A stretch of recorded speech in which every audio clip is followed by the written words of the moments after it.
Sir, I read about your investment in Korean stocks for your personal portfolio. My question is, if you're managing very small amounts of money, like say 3 million or 10 million, will you still look for the Graham's approach for low PE and wider discount to book value? Will you still look for these kind of situations if you couldn't find any franchise stocks? Yeah, if I were working with small sums, I certainly would be much more inclined to look among what you might call classic Graham stocks, very low P's and maybe below working capital, all that. Although, and I would do far better percentage-wise if I were working with small sums. There are just way more opportunities.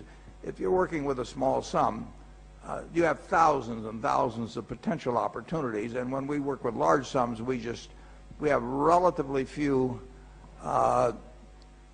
possibilities in the investment world that can make a real difference in our net worth. So you have a huge advantage over me if you're working with very little money, but there are compensations to that on the other side of the equation. The Korean stocks you mentioned that I looked at 6 or 7 years ago were companies where you could only put a small amount of money in, and I was sort of reliving my youth.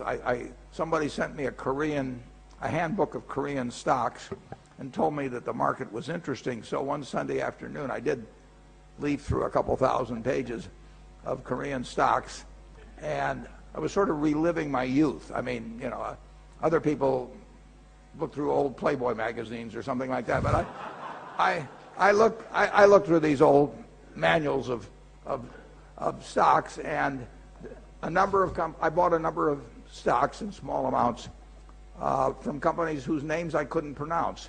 But the stocks as a group were so cheap that you had to make money out of them. They were Graham type stocks, and that's what I would be doing. I would be combing that sort of a list. Now, if I found a wonderful company that Graham wouldn't have bought, but I really was convinced about its future, I would have bought that also. Incidentally, I've written in the last annual report about Geico, and I bought that stock in 1951 when I had about $10,000. And Geico I looked at because Benjamin Graham was the chairman of the company. But Geico was exactly the sort of stock that Graham wouldn't buy. I mean, it was selling way above book value and all of that. There was a certain irony in that, but I'm glad I did it. All right, the gentleman right at the